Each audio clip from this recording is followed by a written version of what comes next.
All right, folks, welcome back. Sheepdog Smokey here. Happy Friday. Hope you're having a good weekend or start to it.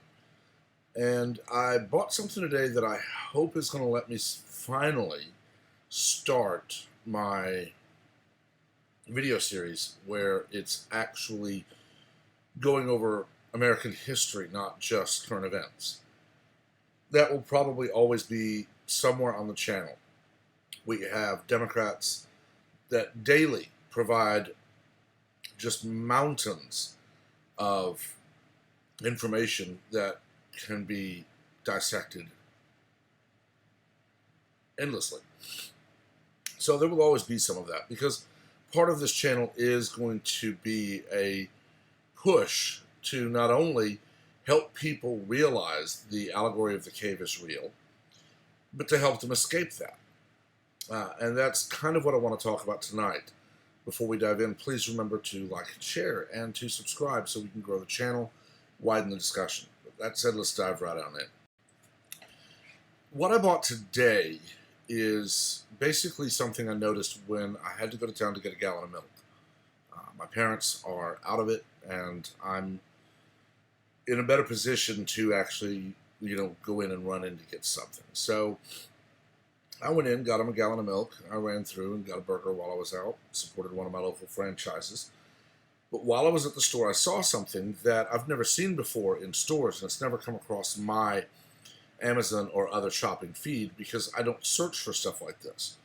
I don't really buy books online. I've bought a couple. Mostly they are like special editions or pre-orders. For example, Dana Lash's latest book, I pre-ordered it because I wanted it early. But being a teacher, I don't think about books about my subject.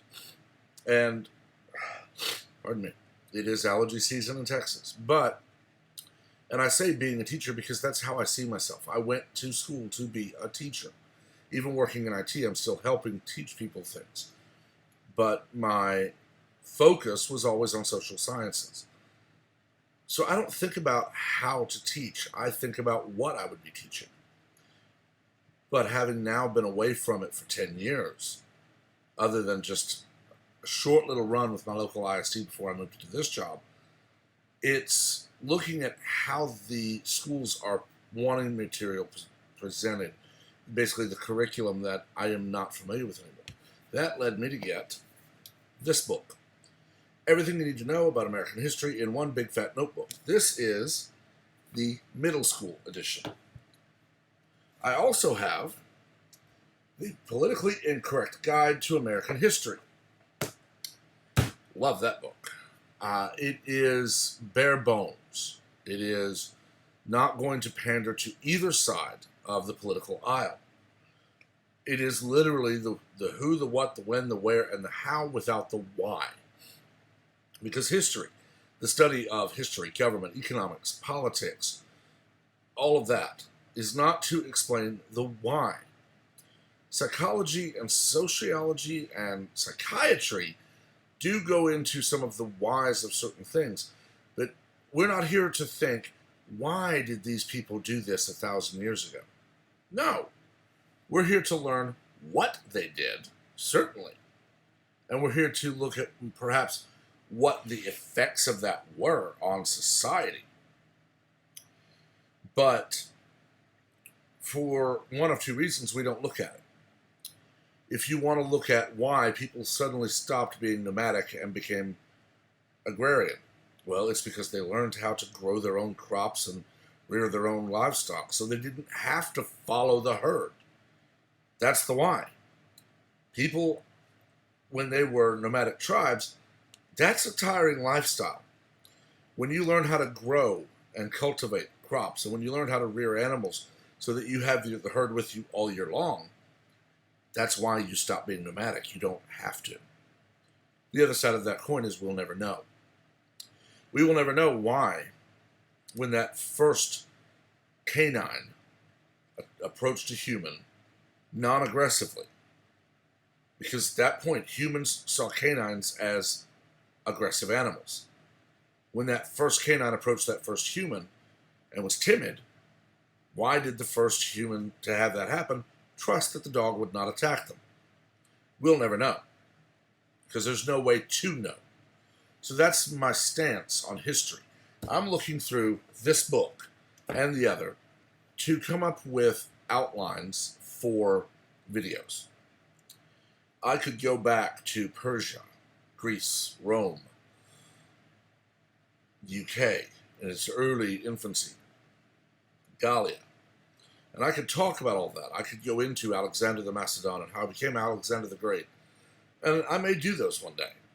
But the more relevant things are really the last 250 to 300 years. And that's really what I want to focus on to start. Because unfortunately, that's what I see being mistaught to the detriment of many people. When I can watch young adults fresh out of high school actually argue that the Second Amendment does not mean you can have a gun, but then in the next breath argue that the Constitution certainly does protect your right to kill the unborn. I know that the social sciences are being mistaught. And that's the goal of these videos. When I watch as politicians defend millions of dollars for PBS or NPR or the NEA or any number of other things completely unrelated to COVID-19, while blocking a bill that would help continue funding the payroll protection plan so that people are not destitute when they're unable to work. I know that there is an agenda. When I can watch as a member of Congress smiles as she stands in front of a $25,000 refrigerator stocked with specialty ice cream, given the equivalent of let them eat cake on late night talk show, or as celebrities in their mansions sing Imagine by John Lennon on social media, as if that's going to make us obey them. There is an agenda, and people have been mistaught because they fall for it. I'm not naive enough or deluded enough to think that I'm ever going to actually change the world. But changing the world starts with one person, because that person goes on. While I continue to make my videos, someone who sees one of my videos may start studying and reading and asking questions. And they're going to influence others, who influence others, who influence others. And it trickles down. It's exponential growth. It's the old joke from Wayne's World. And they tell two friends, and they tell two friends, and on. It's how, if you save 1 penny today, 2 tomorrow, 4 the next, 8 the next, then 16, 32, 64, 128, 512. You do that for 30 days, you're a millionaire. I really wish I could convince Gates or Bezos to agree to do that for me for 30 days. To start by depositing 1 penny and then double the deposit from the previous day every subsequent day for 30 days. But they all know exponential growth because that's how they got rich. And now we have a college dropout who runs a software company that doesn't really care when you contact them saying, well, I'm getting the blue screen of death. How do I fix it? And suddenly he's an authority on vaccinations. And he has a vaccination for a virus that, as far as we know, sprung onto the earth a matter of months ago. But he's got a virus ready to go. Fauci calling for people to carry papers at all times. Gates calling for digital certificates. How long is it until they say you will take this chip in your right hand or your forehead, or you will not be allowed in society? It's scary, but eye-opening at the same time. And that's what I want to do in these videos. I want to teach history. I want to teach government, economics, sociology, psychology, social psychology. The things I enjoy studying, that's what I want to bring in. I can't afford right now to go get a textbook from my local college bookstore or even order a high school history textbook. But I can afford $20 on 2 books. so that maybe one day I won't see tweets like I did today, where if you oppose socialism, don't accept that stimulus check. What they're saying is, socialists shut down your country, but you are expected to starve so that we no longer have to hear your complaints about being starved. I'm lucky enough to have a job right now. My parents have not gotten their stimulus and probably won't for a good while. So, when I got my stimulus, I helped them. And I've helped a few other people. My parents don't have to worry about the grocery run, or their electricity bill, or their cell phone bill. A lot of people are doing things like that. And there are a lot of people who absolutely abhor socialism and the entire concept of we're going to seize the fruits of everyone's labor and we will decide what everyone gets. And they're out of work right now because people who support that are blocking the move to not let the economy stagnate and die. As medical doctors are calling for people to be slowly put back into a normal workflow. Idiots on the left are screaming, oh no, how dare you? We have to stay locked down until 2022. If we stay locked down until January 1st, 2021, this country will be dead. Because if we stay locked down until 2021 begins, there won't be any businesses paying people to do any work. So there will be no tax revenue going into the government. And they therefore will revert to form. And they will start seizing industries. You're not allowed to shut down. We'll just fire all of the managers and we'll run it. And the employees that got laid off when the company was shuttered, you're not allowed to be laid off. You will report to work and we'll decide what you get paid. And it will just be a spiraling downfall. If you look at Russia pre-socialism and you look at the fall and the move to block housing, gulags and the rest, it's upsetting. I don't like the concept of a monarchy. But the czars and tsarinas were nowhere near as tyrannical as Stalin or Lenin. And it wasn't until Gorbachev decided he enjoyed Western pleasures that glasnost and perestroika ultimately led to the fall of the Communist Party. It's interesting to look at history. It fascinates me. I have friends who are fascinated by math, science, many, many things. And we indulge our fascinations. We indulge them. So, come on the journey with me. I will post updates because I'm going to approach these two books. Meant to grab both. I'm going to approach these two books like I would a class that I had been assigned to teach. I'm not going to have hour-long sessions or even 50-minute like they are in school. Because I have taught. Aside from college, where you are in a lecture environment,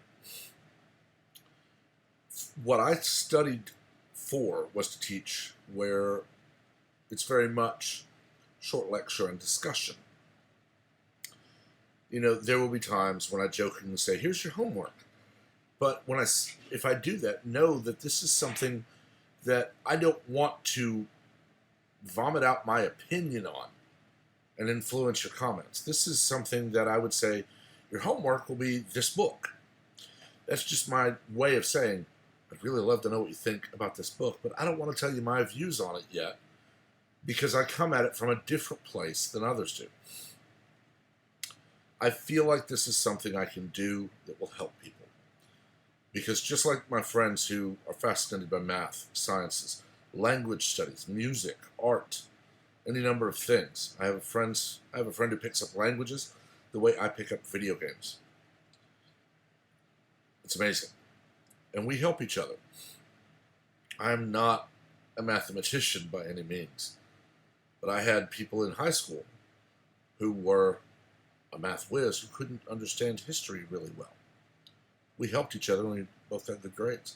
Crying out loud, it kept me from being bullied for 2 years. I was good friend with a couple of the jocks on the football team. I helped them with their history studies. I was actually basically taking high school senior level history in my sophomore year. So that's why I'm doing this. I watch other YouTubers for science explanations or math things. I'm going to be creating videos with what I know. But I've talked long enough tonight. I'm going to get to bed early because I am downloading the multiple updates for Elder Scrolls Skyrim, as I have played all my other games and want something new. I've been told Skyrim is open world, similar to Breath of the Wild. I guess I'll see if I like it. My one question for those who've made it this far, and please tag people who may know. Give them the timestamp if you want. Games like Dead by Daylight, PvP matches, basically, are some of my favorite. But on the Switch, Dead by Daylight is really the first. Yeah, they had Fortnite, but I'm not going to play that. Dead by Daylight is something I feel I would enjoy playing. But the last time I tried, when I bought it pre-order, there was no community. And I waited 3 weeks. I waited like three and a half weeks looking nightly, all throughout the day and all night, all hours. Never could find a match, so I returned it. It's been a while, though.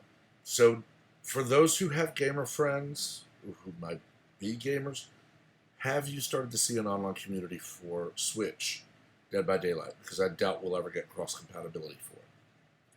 That said, I've talked long enough. Let me know what you think in the comments. As always, remain civil.